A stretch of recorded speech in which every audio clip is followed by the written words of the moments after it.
Welcome back, everybody. Today we're going to be taking a deep dive into The Science of Getting Rich by Wallace D. Wattles. Oh, classic. It's from the early 1900s, Okay. and it approaches wealth creation from a thought-provoking angle. I like it. So you ready to have your assumptions challenged? All right, so chapter 1 specifically. Okay. So I'm ready. you might be surprised to learn that Wattles considers wealth a right, not just a privilege.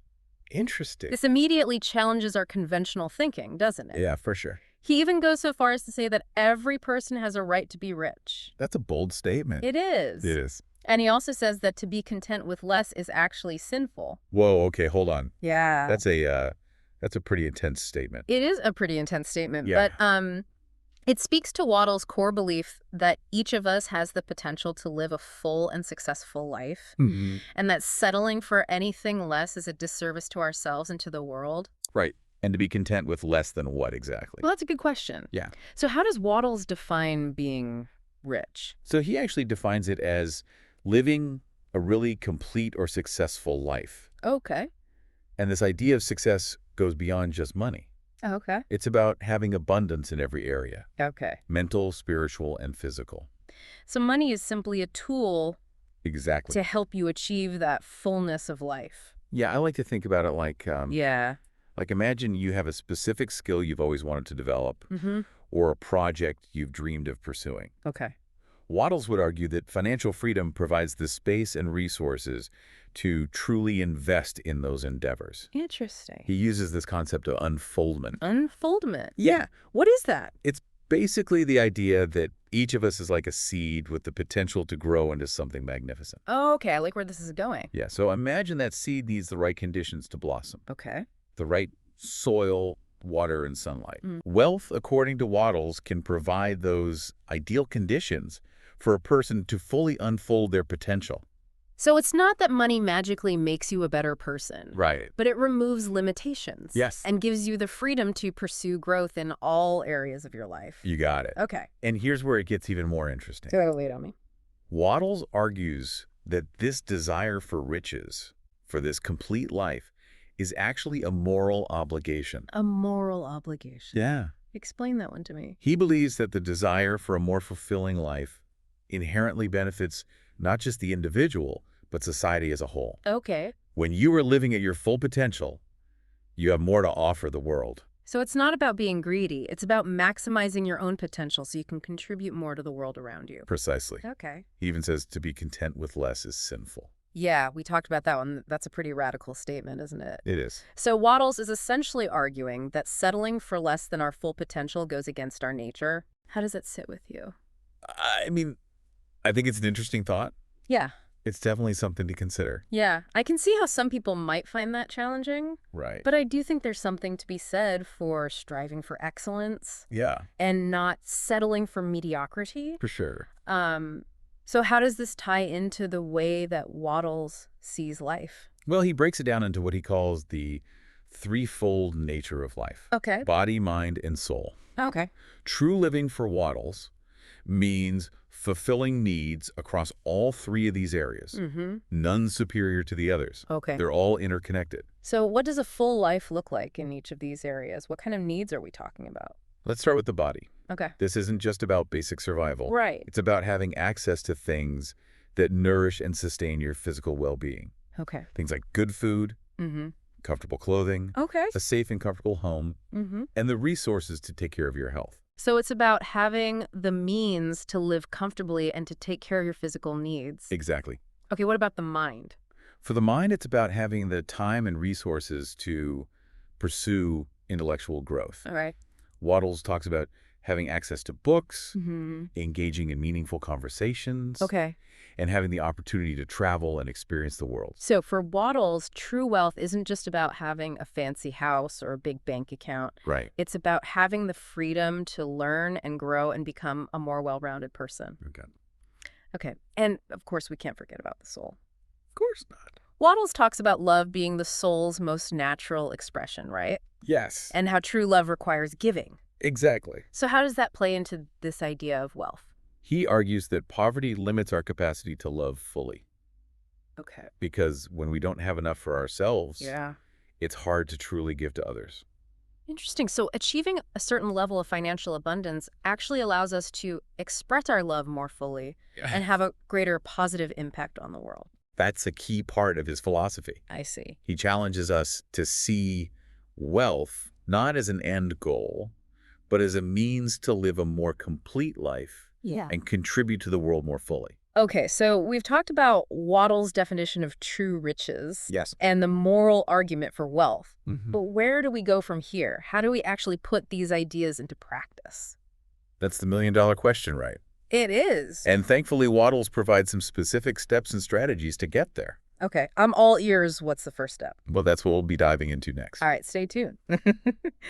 All right, so Wattles has given us a lot to think about Yes. in terms of reframing our ideas about wealth. Definitely. But how do we actually apply these principles to our own lives? Yeah, that's the question, isn't it? Yeah, how do we start creating this kind of abundance? That's the million-dollar question, right? It is. But thankfully, Wattles provides some specific steps Okay. and strategies to get there. Okay, I'm all ears. What's the first step? Gratitude. Yeah, he stresses the importance of gratitude.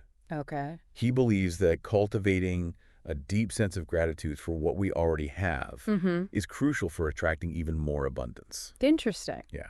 So it's not just about wanting more. Okay. It's about appreciating what we already have. How does that work exactly? He believes that gratitude shifts our focus from a place of lack Okay. to a place of abundance. So instead of dwelling on what you don't have, Right. you start recognizing and appreciating the good things that are already present in your life. Yeah, I can see how that could be a powerful shift in mindset. It is. If you're constantly focused on what you're missing, Right. it's hard to see the opportunities that are right in front of you. Exactly. And it's not just about like thinking positive thoughts. Okay. It's about feeling genuine gratitude Mm-hmm. for the things that you have, big or small. So how do we actually cultivate this gratitude? Well, he suggests making it a daily practice Okay. to consciously acknowledge and appreciate the good in your life. It could be something as simple as, being grateful for a warm cup of coffee in the morning or a beautiful sunset. Okay. The more you focus on these things, Mm-hmm. the more you'll start to see the abundance that already exists in your life. So gratitude helps shift our mindset. Yeah. What's the next step? Visualization. Visualization. Yeah. Okay. He encourages readers to create a clear mental picture Okay. of the life that they want to live, Mm-hmm. including the financial abundance that they desire. So if we can see it, we can achieve it. That's a big part of it. Yeah. He believes that our thoughts have a powerful influence on our reality, Okay. and that by consistently visualizing our goals, Mm-hmm. we're imprinting them on our subconscious minds. Okay. It's like planting seeds Yeah. for the future you want to create. So it's not just daydreaming. It's about intentionally creating a mental image of the life you want Yes. and holding that vision in your mind. Exactly. And the more detailed and vivid you can make that visualization, the more powerful it becomes. So gratitude helps shift our mindset. Yes. Visualization helps clarify our goals. Mm-hmm. But how do we actually make those goals a reality? Action. Action. You got to take action. Okay. He's very clear that simply wishing for wealth won't get you very far. Right. You need to take consistent action towards your goals, Mm-hmm. even if those actions seem small at first. So it's one thing to visualize the life we want, Yeah. but we also need to take concrete steps You got to make it. it happen. And it's not about working ourselves to the bone or anything like that. Okay. It's about taking inspired action. Inspired action. Yeah. Yes. This means listening to your intuition Okay. and taking steps that feel aligned with your purpose and your passions. Okay. He argues that when you're aligned with your true purpose, Mm-hmm. the right opportunities will appear Okay. and the path to abundance will unfold more naturally. I like that idea of inspired action. Yeah. It's not about forcing things. It's about listening to that inner guidance Exactly. and moving forward with a sense of purpose. I love it. Okay, so what does Wattles say about dealing with setbacks and challenges along the way? He's big on persistence Okay. and resilience. Okay. He encourages readers to never give up on their dreams, even when they encounter obstacles or setbacks. Mm-mm. He believes that challenges are an inevitable part of the journey, Right. and that it's our ability to persevere Mm-hmm. that ultimately determines our success. So it's about having that unwavering belief in yourself and your vision, Yes. even when things get tough. Absolutely. And remembering that every challenge is an opportunity for growth.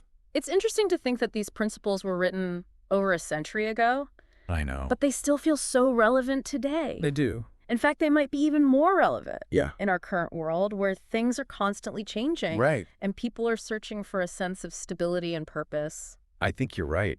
He offers a timeless message of hope and empowerment. He reminds us that we have the power to create the lives we want, Yeah. regardless of our circumstances. His philosophy resonates deeply with anyone who's ever felt stuck Right. or unfulfilled Yeah, and is yearning for something more.